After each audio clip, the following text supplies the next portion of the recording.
What is going on, everybody? This is a market recap for the DOTS Bias Trading Indicator. Coming into the day, we had a London partially bearish engulfing Asia profile. And using NQ stats, this is pattern 4. Look where my mouse is. 73% of the time, New York broke the London low. So today, going Forex Factory, there was nothing on the tape. This NAHB housing, mid-tiered, low-tiered, low impact, basically a nothing burger. A Monday, I'm on the East Coast of the United States. Restaurants, golf courses, everywhere I go, we are just in the doldrums of summer. Wall Street, people are on vacations, no news. We have the Fed on Wednesday, Fed rate minutes, which is also kind of a nothing burger because it's not the rate decision. So just coming into the session, I wanted to be very, very picky. And so I was coming into the day with a bearish bias, wanting London lows to be taken. What that means is if the market opened and we had green dots, I didn't really have any obvious liquidity levels. We had London highs up here, Asia highs up here. I wanted to be very particular. I wanted red dots momentum to London lows. And that's basically what I was saying in the Discord before the market opened. Confluence, I was looking for confluences to trade towards London lows. So once the market opened, I guess we can go back to this. So once the market opened, price was very choppy. Get rid of this. Price was reacting at the VWAP, and you can see we had green dots, which I like to use as a bias for longs. But I want to stack confluences in my favor. I want to stack confluence on top of confluence on top of confluence to create a narrative to trade with the wind at my back. So we had a 73% chance that the London lows would get hit. We were in the middle of I like to use fibs. A lot of people think they're garbage, but I like to see where 50% of swings reacts. I think Trader Kane uses 50% levels. Not sure how he uses them, but obviously he uses them well because he's super successful. So I like to see how 50% levels react. So we have green dots with odds favoring these lows get hit, and you can see 50% level is holding. This was a dot setup that I said in real time. I'm curious to see how the green line reacts, 50%. A lot of headwinds at this potential dot setup. I did not take it. Again, first setup of the week. We're in the doldrums of summer. Statistics say we take London lows. It could have worked, but I want to trade with the odds, the wind at my back. And so we go on.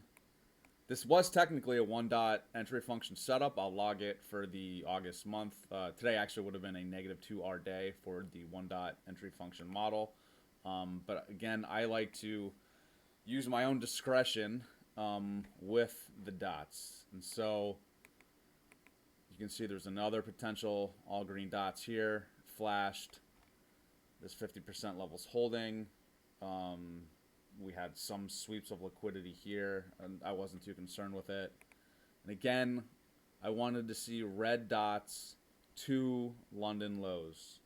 And that's what I was talking about in the Discord. That's what I was saying in the room. And I was either gonna see that and execute that or do nothing. So here we go. We had a move lower here. The London lows were not tagged. So this trade idea was still in play. And you can see right here, we had a one dot entry function potential. EMAs were holding, fair value gap holding, 22 point stop ish. close enough for government work, targeting London lows. And so this was a setup that I ended up taking. As you can see right here, these were my fills. Shared that in the room. So I wanted to see red dots, momentum, confluences, fair value gap holding, EMAs holding, 2 obvious liquidity. And so I said that I was talking about this setup specifically for like 90 minutes.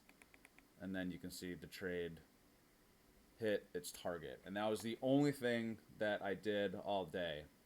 So that's just something that I want to kind of really emphasize, is using confluences, stacking confluences in your favor.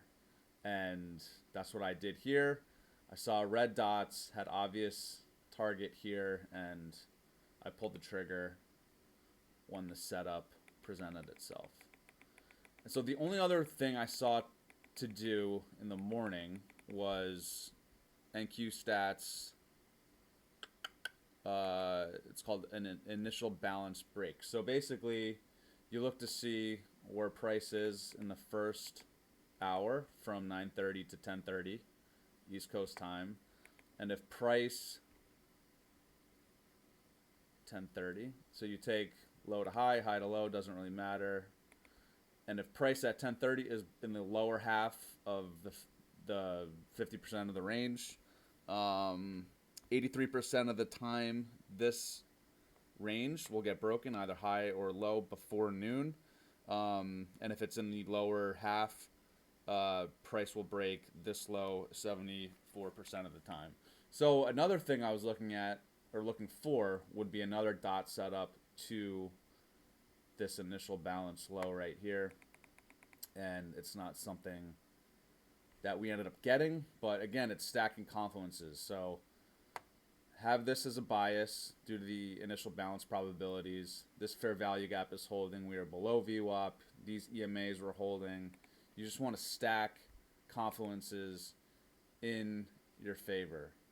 So you can see we get a reaction off of these EMAs. And I know what happened, so this is obviously like a hindsight setup.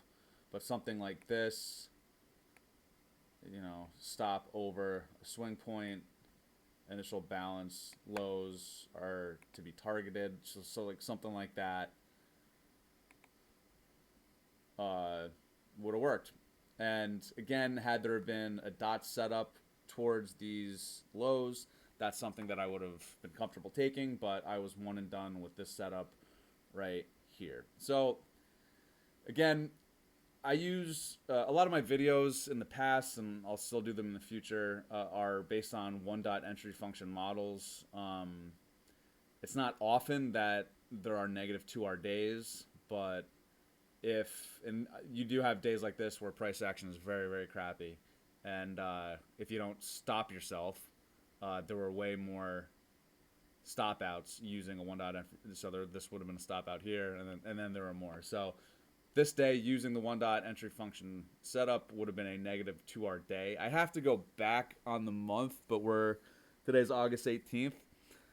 I think that system is up 7 or 8R on the month. I'd have to go back and check, but that's something that it's not a sexy model. It's just positive expectancy over time, and this would have been a day where it would have had a negative 2R drawdown. So like I said, stack confluences in your favor. The dots is a piece of that. It's a confluence that I use with NQ stats, with price action, with measured moves.